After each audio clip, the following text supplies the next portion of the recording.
There would be no cuts to the ABC or SBS, along with health and education and other areas as well. The government says this is just an efficiency dividend, something that the ABC was exempt from for several years, and has demanded to know whether Labor would restore the $250 million that's being taken from the ABC. Well, joining me now is Labor's communications spokesman, the Shadow Minister Jason Clare. Welcome to the program. Thanks, David. So just on that question, will you restore the $250 million? We'll make an announcement closer to the election. But what I've been saying to people very clearly is judge us on our record.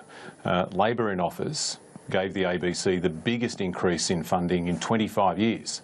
Now compare that to the Liberal Party, whether it's Fraser or Howard or now Abbott. There's one thing they've all got in common.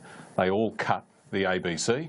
Labor, by contrast, has increased investment to do things like create ABC3, the children's program. So why in government did Labor leave the ABC exempt from these efficiency dividends? Well, it wasn't just the ABC that was exempt from efficiency dividends. Defence didn't pay an efficiency dividend either. We formed the view that the ABC needed to grow and do different things, such as create ABC 24 and such as create a bigger online presence. So efficiencies were found under us in government for the ABC. Mark Scott made this point in his interview with you earlier today. We found efficiencies and used that money to create additional services, and my argument has been that the government should find efficiencies in the ABC and use that money to create new services and new programs for the Australian people. But so essentially you believe the ABC needs to keep on growing in size? Oh, well, I think particularly in this area of digital, which has been controversial, where people have said the ABC should vacate the field and keep to its knitting, I think it's the wrong approach. Not only is it in its charter, but secondly, if you adopted that approach in the 50s, there'd never be ABC on television. But thirdly, if you don't go digital, you die. Everybody knows sure, that. But do you do that at the expense of regional radio, for example? There are these 5 regional stations that are going to close in Gladstone and Nowra and Morwell. Do you do that at the expense of keeping alive all this online activity? I mean, online news is one thing, but the opinion stuff, everything else at the ABC. Well, it's a good question, and we'd have the answer to it if Malcolm Turnbull released the Peter Lewis report. The efficiency report into the ABC, which identified areas where efficiencies could be found, but it's being kept secret. The Minister could release the report. I've asked him to release it in full, and he could redact areas that the ABC or SBS say they would like to keep confidential, but he's refused to do that. But on the face of it, do you think the way Mark Scott has gone about implementing this $250 million cut is appropriate in cutting these regional services but keeping all the online stuff, keeping the marketing budget untouched? Is that the right way to go? Well, I feel for Mark Scott. He expected the day after the election there wouldn't be any cuts to the ABC, just like 20-odd million Australians thought that there wouldn't be any cuts to the ABC. But what we've found is that the Prime Minister lied. Now, he's had to go and find savings. Malcolm Turnbull says it could all be done via back office.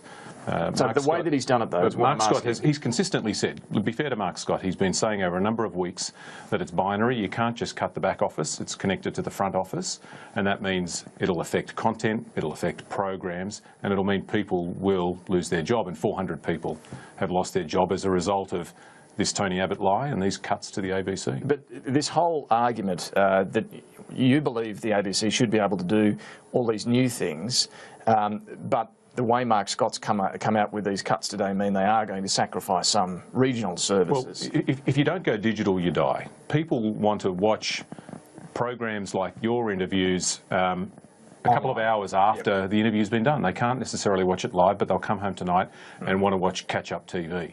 Or they'll be sitting on the train and they'll want to watch the interview, or they'll want to read what's on the Sky website or on an ABC website. That's just the way society is. Consume media. Yeah, that's right. That's right. And the ABC needs to follow that path, otherwise it will become less relevant. So to do all of that, you're still not sure, though, whether you'd put that money back in? Well, in this circumstance, they've got to make a decision about where they make the savings. And they've made that decision. That's a decision for them to make. They've said that you can't exempt content, and it's been proven correct. Okay, but I'm asking whether you would restore that funding or not. When would you be able to make a decision? No, we'll make an announcement before the election. Until then, let me make it very clear, judge us on our record. Labor invests in the ABC, the Liberal Party cuts it. If it's so important, surely you can say now that, yes, we will increase funding for the ABC. Well, I'm not going to announce it on your program, I'm not saying announce the full policy, but will you increase it? Or we will go through the normal shadow cabinet process and make an announcement before the election.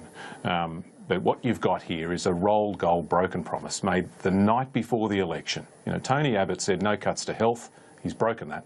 No cuts to education. He's broken that. No changes to the pension. He's broken that as well. No cuts to the ABC and SBS. He's broken that. There's one to go, and that's the GST. Jason, Clare, thank you. Thanks very much, David. For our New Zealand viewers, New Zealand News is next